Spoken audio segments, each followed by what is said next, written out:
अम्मा जान जरा ये देखिए।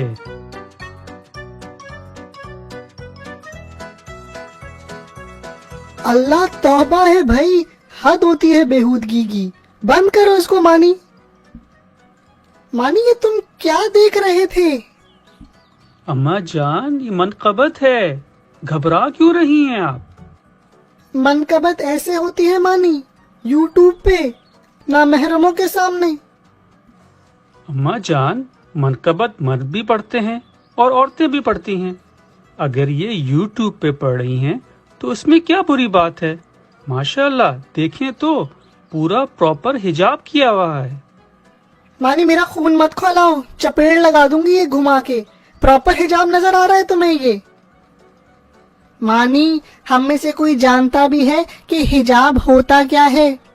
शरीयत ने सिर्फ स्कार्फ पहन लेने को हिजाब नहीं कहा, छुपाने को हिजाब कहा है। ये जो स्कार्फ पहने हुए हैं मेरी बेटियों ने, इससे तो इनकी खूबसूरती और बढ़ जाती है। चमकीले और भड़कीले हिजाब, चमकीले और भड़कीले स्कार्फ। मानी जिस हिजाब का हुक्म हमारे दीन ने हमें दिया है वो खूबसूरती को छुपाता है, खूबसूरती को बढ़ाता नहीं है। और मानी हिजाब सिर्फ लिबास का नहीं है, आवाज का भी है। मेरी बेटियां अगर तर्ज में और लहन में बात करें तो नहीं कर सकती, उनको छुपाना पड़ेगी अपनी आवाज। अरे ये तो सब मेरे फेवरेट हैं, नदीम सरवर, मीर हसन मीर, रिदा, अंबर, ये तो सब मेरे पसंदीदा हैं। मानी तुम्हारा दिमाग दुरुस्त करना पड़ेगा मुझे।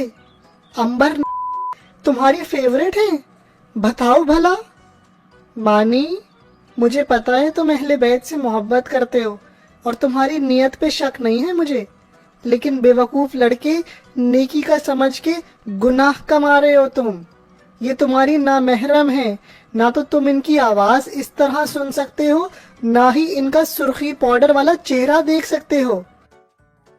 मेरी प्यारी अम्मा ये 21वीं सदी है, आज कौन ऐसी बातें सोचता है? उफ, मानी मैं एक काम करती हूँ, मैं अल्लाह मियाँ को ना एक खत लिख देती हूँ, उसमें कहती हूँ अल्लाह मियाँ मानी के लिए और ये जो दूसरी बच्चियां हैं मेरी अंबर और रिदाई और ये सारी बच्चियां जो पढ़ रही हैं यूट्यूब पे, अल्लाह मियाँ 21वीं सदी आ गई है, यूट्यूब मौजूद है, बच्चे मजबूर है मेरे, इनके लिए एक नई शरीयत भेज दें। यही करना पड़ेगा मुझे, इसके अलावा तो मुझे कुछ नजर नहीं आ रहा। क्योंकि भाई मेरी जो शरीयत है, हमारी जो शरीयत है, वो तो हमने रसूल अल्लाह सल्लल्लाहु अलैहि वसल्लम से ली थी, वो तो ता कयामत चेंज नहीं होगी। लेकिन तुम बच्चों की खोपड़ियों में बात आ ही नहीं रही। मानी तुमसे ये नहीं हो सकता कि जब तुम्हारे सामने ये नामहरम मनकबतें पढ़ने आए तो चैनल चेंज कर दो, किसी और को सुन लो। माशाल्लाह इतने अच्छे ऑप्शन मौजूद हैं तुम्हारे लिए, जरूरी है इन नामहरमों को सुनना। और दूसरा ये मेरी बच्चियां, ए मेरी बच्चियों, तुम ये जो काम कर रही हो यूट्यूब पे, ये सारे तुम्हारे नामहरम तुम्हारी आवाजें सुन रहे हैं, तुम्हारे सुर्खी पाउडर वाला चेहरा ये सारे नामहरम देख रहे हैं, तुम्हारी वीडियोस पे हजारों और लाखों व्यूज आ रहे हैं, पता नहीं इनमें से कितने तुम्हारे नामहरम हैं। मेरी बच्चियों, जानते हुए या ना जानते हुए क्यों गुनाह कमा रही हो, क्यों हराम काम कर रही हो? ना करो मेरी प्यारी बच्चियों, ये काम ना करो। शुक्र है अम्मा, ये बात आपने समझाई मुझे। अगर वो शानी समझाने बैठ जाता तो पूरा दिन निकल जाता।